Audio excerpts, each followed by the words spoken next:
What's up guys? Welcome back sa aking YouTube channel. So kung bago ka dito sa aking channel guys at gusto nyong matuto regarding coins and banknotes, click nyo na guys yung subscribe button at saka notification bell. So ngayon guys, pag-usapan natin ng mabilisan lang itong mga 10 piso na nandito, which is itong commemorative coin na People Power. So itong People Power guys na coin na to is very common lang din and nabibili dati dito sa BSP online store ng 10 piso.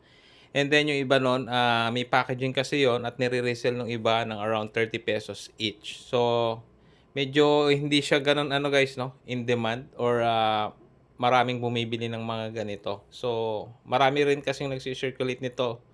At the same time, matagal din itong naging available sa BSP online store.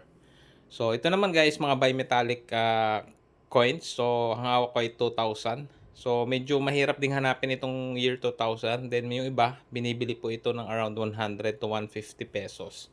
So, pang-complete lang nila sa mga set po nila itong ganito. Pero, meron talagang hard to find guys yung 2007 at saka 2009.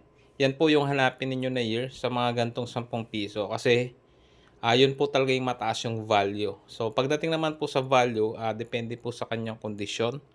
So, mas maganda yung kondisyon, syempre mas mataas. Pero may mga nakikita ko nagpo-post guys na buying po ng mga 2007 tsaka 2009 ng around 1.5 to 2.5, no? So, depende na lang din po sa kondisyon ng barya ninyo. So, yun po yung hanapin ninyo sa mga ganitong bimetallic coins, no?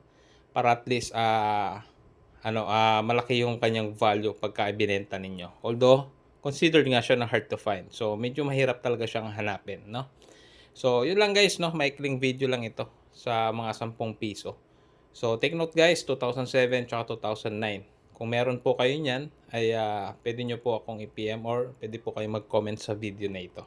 So, yun lamang guys para sa video na ito. Muli, maraming salamat sa panonood.